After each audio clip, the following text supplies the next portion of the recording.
হলিউডের এই উজ্জ্বল তারকারা একসময় ছিলেন গৃহহীন। হ্যাঁ, ক্রিস প্রাট থেকে আরম্ভ করে স্টিভ হার্ভির মতো তারকারা তাদের জীবনের এমন এক সময় পার করেছেন যখন তাদের মাথার উপর ছিল না ছাদ। আজকে জানবো তাদের সেই অন্ধকার সময়ের গল্প, যা আপনাকে জীবনে লড়াই করতে নতুন অনুপ্রেরণা দেবে। প্রথমে বলি ক্রিস প্রাটের কথা। গার্ডিয়ান অব দ্য গ্যালাক্সির এই তারকা যখন 19 বছর বয়সী ছিলেন তখন তিনি গৃহহীন ছিলেন। হাওয়াইয়ের মাউই দ্বীপে তিনি একটা ভ্যানে থাকতেন। তার জীবনের সেই সময়কে তিনি বলেছেন, it's a pretty awesome place to be homeless. তিনি দিনে মাছ ধরতেন আর রাতে ভ্যানে ঘুমাতেন। সেই জীবনের কষ্টই তাকে শিখিয়েছেন জীবনের আসল মানে।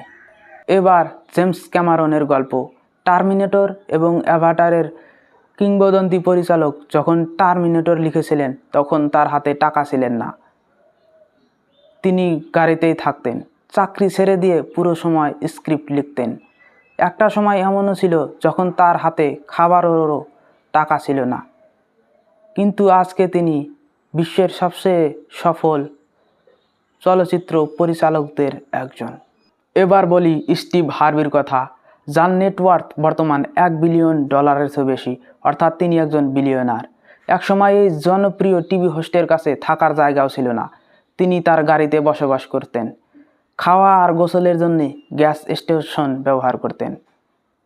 স্টিভ হার্ভি বলেছিলেন, those were the hardest years of my life and it taught me two never give up. দেখলেন তো, আজকের এই বড় বড় তারকারা একসময় ছিলেন গৃহহীন।